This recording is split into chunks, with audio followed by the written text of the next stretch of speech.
Hey parents, it's Miss P here with the read aloud called Scaredy Squirrel. The author is Melanie Watt. If Melanie Watt wrote the story, what did she do? Who is she? If she wrote the story, she wrote the pages, who is she? Melanie Watt. Good job. She is the author. She's the author. There's no illustrator listed, but what does the illustrator do? Fabulous. Draws the pictures. Good job, guys. Today, parents, this read aloud is going to be used for the story reflection. I left a story reflection worksheet inside of Google Classroom that needs to be completed by the child. It's simply their name, the title of the book, the author. The child's going to color in the thumbs up if they like the book. The child is going to color in the thumbs down if they did not like the book. And not liking the book is fine. If you don't like the book, just say why. You can say, I don't like the book because I don't like squirrels. Or you can say, I like the book because I like that he lives in a treehouse. The child is going to draw a picture of their favorite part of the book and the parent is going to dictate it. Simply take a picture of the sheet and shoot it to me through text message. Greatly appreciate it. Let's get started. Scaredy Squirrel.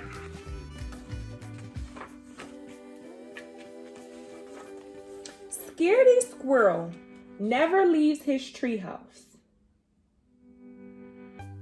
He'd rather stay in the safe house in familiar tree than risk venturing out into the unknown. The unknown can be a scary place for a squirrel. The unknown can be a scary place for anybody, right? If you're not familiar with the place, that's kind of scary. A few things Scaredy Squirrel is afraid of.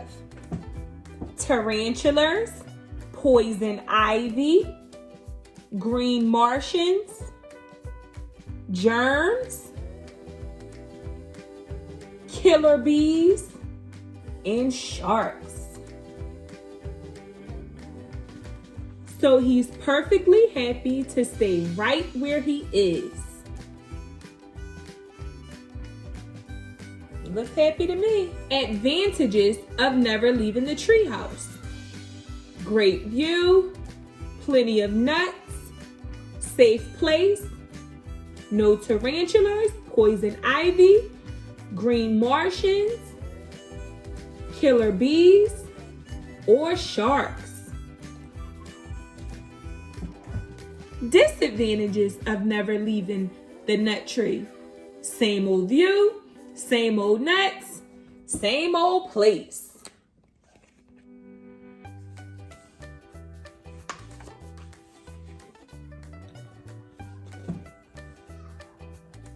In Scaredy Squirrel's nut tree, every day is the same.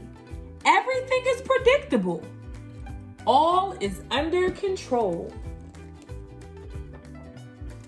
So you can see that everything is the same.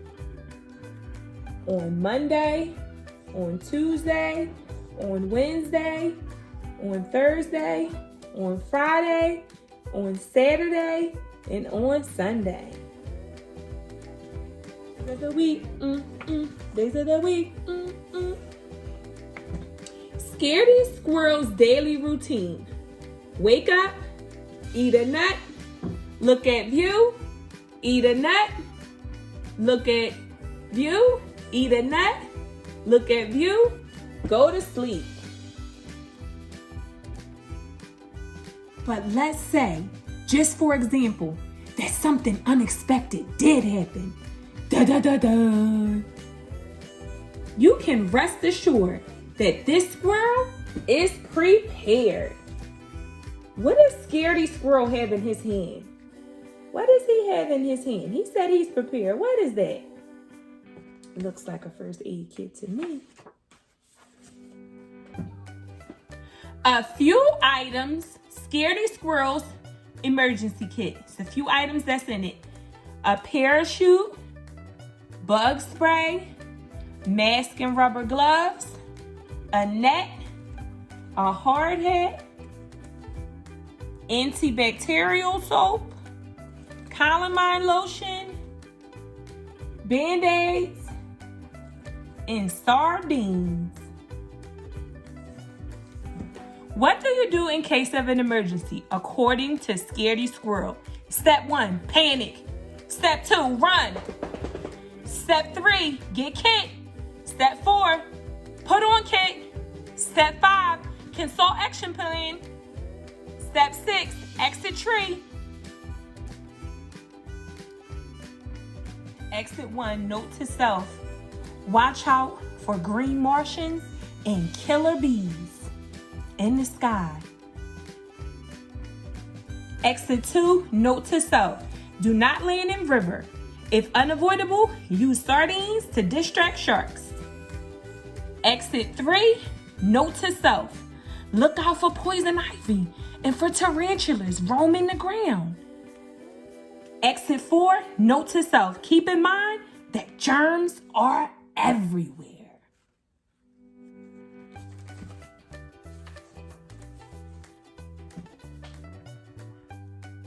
With his emergency kit in hand, Scaredy Squirrel watches day after day. He watches until one day, Thursday at 9:37 a.m. What do you think happened, guys? I see bees inside his glasses, inside his binoculars. Let's see. Let's see. A killer bee appears! Scaredy Squirrel jumps in a panic, knocking his emergency kit out of the tree. This was not part of the plan. Oh goodness. What is going to happen to Scaredy Squirrel? Scaredy Squirrel jumps to catch his kit. He quickly regrets this idea. The parachute is in the kit. But something incredible happens.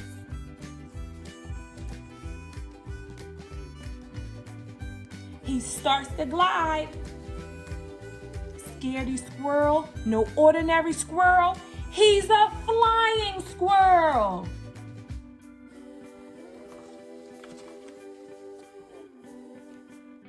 He feels overjoyed, adventurous. Scaredy Squirrel forgets all about the killer bee, not to mention the tarantulas, poison ivy, green Martians, germs, and sharks. He's carefree, alive, until he lands in a bush. Boom!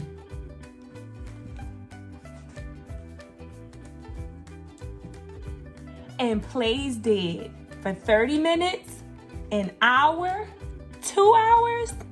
Finally, Scaredy Squirrel realizes that nothing horrible is happening in the unknown today. So he returns to his nut house. All this excitement has inspired Scaredy Squirrel to make drastic changes in his life. What do you think he does? Let's see if they'll tell us. Now Scaredy Squirrel wakes up, eats a nut, looks at view, jumps into the unknown, plays dead, returns home, eats a nut, looks at a view, eats a nut, looks at a view, and goes to sleep.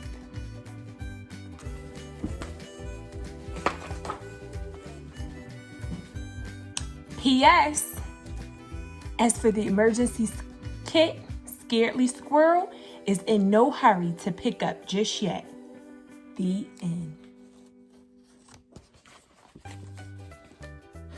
All right, parents. So, Scaredy Squirrel by Melanie Watt. Here's Miss P's story reflection. There's my name. I colored in the thumbs up because I do enjoy this story. My favorite part was that he was home. You can see Scaredy Squirrel, and Miss P didn't know how to make a tree house, so I made a house and a tree house to me. Scaredy Squirrel just reminds me of us right now, how we're home and we're practicing social distancing, and every day seems the same. You wake up, you eat, you watch a movie, you eat, you watch another movie, you eat, you go to sleep. Well, for me, so just us being home and being in this just difficult and unknown time, I thought that this book, Scaredy Squirrel, was perfect because his adventure every day is the unknown. All right. So parents, I hope you enjoyed the read aloud. I hope you can print out the story reflection sheet. I hope that you dictate on the sheet what the child's favorite part of the book is. Send it to me, please. My email is pmac@mercyneighbors.org, or you can send it to my cell phone. I hope you guys enjoyed this. See you next time.